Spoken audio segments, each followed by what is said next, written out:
Okay, everybody, Stephen Key here, and I've got two very, very good friends, and they're special guests, but they're really good friends. Brian, Kirk. How you guys doing? You guys have a Super great excited product, to be here. and I want to talk about it because I know everybody that's watching this channel, they've got simple ideas, and you have a simple idea, but it's absolutely brilliant. So let's start there. What is your product? Explain it to us. Go ahead, Kurt. Well, it's the turbo trusser, and it eliminates string. When you tie up a chicken or a turkey when you cook it, it eliminates the string process. It makes it mess-free, easy to clean, juicier bird, and it just cooks a chicken or a turkey a lot better than using string or the traditional method of not using anything.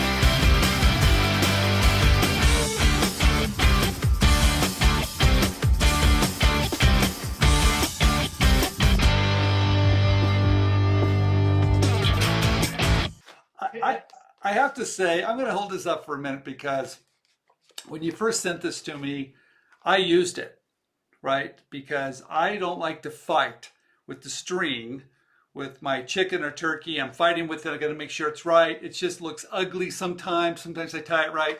And you sent this to me, and it was so simple. In fact, James is going to put a video to show you how it works. It just was beautiful. It worked every time. The chicken looked better. I think the whole process was easy. I didn't have to fight with it, didn't have to struggle with it. So congratulations on such a simple, brilliant idea. Now, let's talk about this. How'd you come up with the idea? Well, I think, the way we came up with this, as you know, Stephen, Kirk and I are serial inventors. So it all started with Kirk inventing his Kirk wrench, and from there on out, we've been partnered on inventing for several years now. Okay. As you know, we licensed the wrench, and then we've been, putting together sell sheets and products and pitching to companies for the last 3 years. Okay. And some of them, we've gotten some good feedback. We actually licensed one of them. The company went out of business due to COVID. We've had the traditional ups and downs of any inventor would expect to have. And when it came to the turbo trusser, as Kirk and I sitting around, we focus on barbecue because, one, it's fun. We can sit around. We can. You guys love barbecue. You guys love the barbecue, huh? So, where else can you invent and have, some beers and cook and eat good food all at the same time and call it work, So when we're outside cooking and having a few, cocktails and brainstorming, I can say, honey, I'm working. So, Okay. It really, that's kind of why we focused in this area. But when it came to the turbo trusser, it really simply came down to the same problem you just said. Okay, now wait a minute. We have to back up for a minute because I've known you guys for a long time. You're both were students of inventRight. You guys know how to do the process. Kurt, you're actually a coach too now. So you're coaching students how to license ideas. But you didn't license this. No, but we tried. Okay. Yes. Let's talk about, I want to talk about that because I know as anybody's watching this channel, everybody knows our specialty is licensing. It's not that we're against venturing. We just think licensing sometimes is easier for people like us that don't really want to do all the work. We're going to talk about what all that work is in a minute. But I want everybody to realize sometimes you have an idea, you pitch it to a company, and for some reason, you can't get it licensed. It could be timing. It could be like COVID. It could be who knows what it is. But for some reason, the companies aren't biting. So tell me what happened. You guys are pitching it. What are they telling you guys when you pitch it? Well, we had over 40 no's, but we had some really great feedback when we were pitching it. A lot of it was what you just said. The timing wasn't right. We had one company that was very interested. They were interested in signing a licensing deal, but they couldn't make it till next year just because of the supply chain issues and other things. And they were a pretty big company, and they lead the field in this kind of in trussing and things like that. But and then the feedback alone. There were some companies on the brink. There was another really large company that reviewed it for 3 or 4 months, and they came back and said no, but they were that close. All right. So it was so easy to make and so simple. We live in Ohio, so we were able to make it an hour from our house. And actually we just drove up to Cleveland today and picked up a bunch of birds to package. So that was another reason is it was easy to manufacture. Okay. It was inexpensive, and we just had some really good feedback, and that's kind of how it went towards that. So why in the hell not? I just said it. Okay.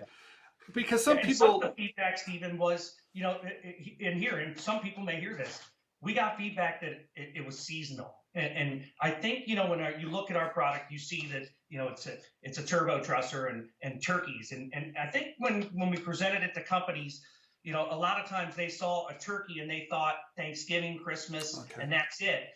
And and the reality is chickens are cooked all year round. Turkeys, yeah, there's 80 million of those things consumed between 3 holidays, but all year round, people are roasting whole chickens. Okay. And I think that might have been some of the problem. All right. Perception that we were seasonal, and we're out to prove that wrong. So far, so good. All right. And, so we're literally neck and neck when we're selling things. People like both products. So we're hopefully going to show the world that it's not something that's just seasonal. Well, you know what's really crazy about it? And I want everybody that's watching to realize that you have a great idea, you're trusting your gut, and for some reason it's not tipping over, but they're giving you great advice, right? And sometimes you have to prove to them that, hey, this is a good idea and I'm going to show you, and you're kind of testing it now, right?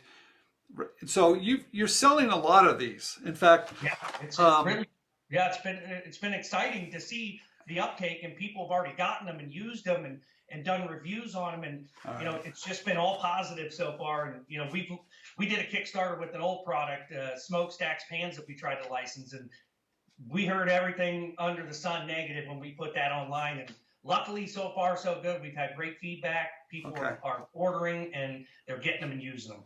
All right, so you're manufacturing yourself. You're doing everything here.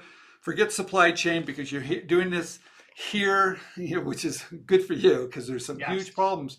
But let's talk about some of the issues, just so everybody kind of understands, because when you're doing this, when you're launching yourself, even though it's a simple idea, and it takes some work, doesn't it?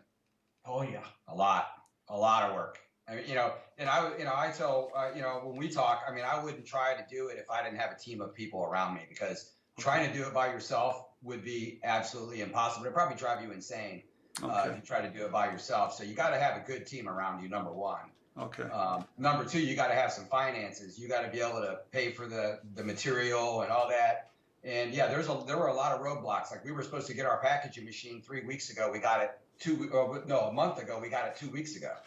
That's when we officially launched. So we waited. I was gluing the first ones with super glue just so we could get them out the door, because we launched a little early. Yeah, we thought that we thought the machine was going to be here, so we turned on the website, and here people start ordering. We're like, oh crap, we don't have the machine.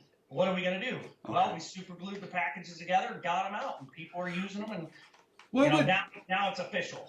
Okay, so what would be your biggest advice that you would give to someone that, let's say they've gone down the same road, they've tried to license it, for some reason the timing wasn't right, maybe they didn't get it, maybe it was too seasonal, it doesn't really matter, but they know there's something there, but they just couldn't tip it over, so they decide, hey, I'm going to do this myself. So what was the biggest tip? Because you're doing everything from packaging to die cutting the metal to shipping. I mean, there's a lot of parts to this, and you haven't really done it before. So what advice would you give somebody? Probably number one is you have to find good partners to make it for you. Okay. I mean, you have to find people that you trust, that are not huge companies, because the companies that we're working for, they're larger companies, but they're not giants. Okay. So you get some good attention there. They're answering their emails and their phones. That's number one. Number two is think about how you're going to market it. I mean, because you can make them all you want, but you have to sell them. All right. And we've been building, so with that being said, Kirk and I have been building our online barbecue presence for 3+ years. All right. Because of the previous product launch, we continue to innovate in this market, with no licensing success, but at this point, we're selling. So we built this audience so that eventually, if we had to, we could launch our own product or promote a product that was licensed. And that's on Facebook and Instagram. You got to build yourself an audience so that you have somewhere where you can at least show your product to people and get some feedback, and not, it's not just showing your family all the time. You could show it online. We've gotten a lot of sales through just doing some Facebook, posts, doing a little bit of marketing. It really is a great platform to get the attention to your product. Yeah, people don't realize that even though you can do it, maybe you shouldn't do it. People don't realize, yes, you can manufacture, and you could do, if you have the money, you could have inventory, you could do everything yourself, and there's all these platforms to do it. But at the end of the day, you have to create demand. Yeah. And that's the missing piece people don't realize. Just because there's Amazon doesn't mean people are going to find you. Just because there's other places to sell it doesn't mean people are going to find you. You actively have to be on social media. You have to promote it, sell it, get out there, and it takes a lot of time. You guys, you know what I really love about this? This is a great Christmas gift. It fits in a stocking. It's perfect. It'll fit right in your stocking. It's great for men or women because, as you know, a lot of women cook in the house or on the grill too, and a lot of men are smoking meat out there, and they can use it in the grill or rotisserie. It's really unlimited. Deep fryer, however you want to use it, you really can. You know what I really like about this? You sent this to me. My wife used it. I used it. And when we went on vacation, the only thing she brought from the kitchen was this. That's crazy. And so you guys, if you're watching this, you need a gift, please pick it up. You guys, thank you for coming on, because I do believe that you need to have some options, right? And I do believe teamwork is number one.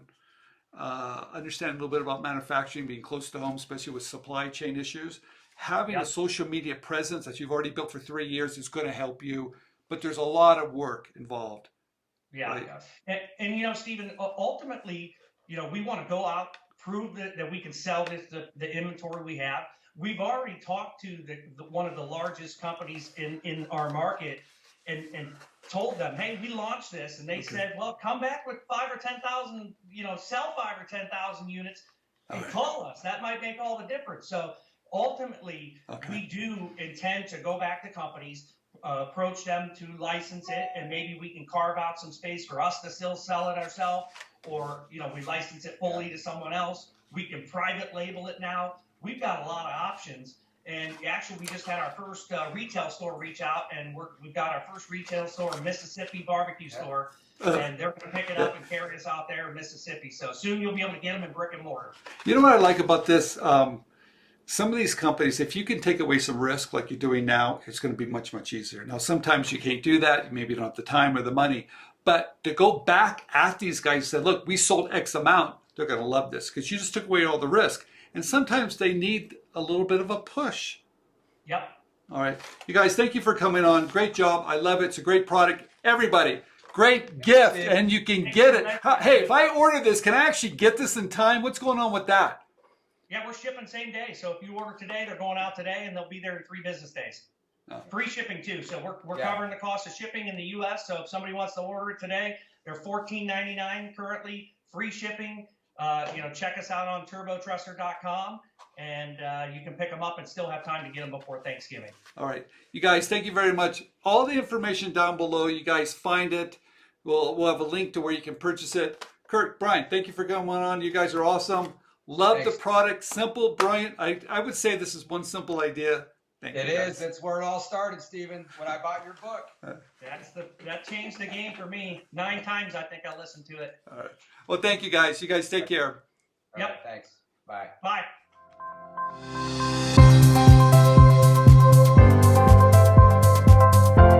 There's a great idea in each of us.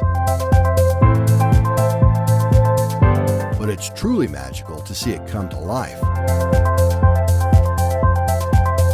Sharing your creativity with the world has never been easier. We can help.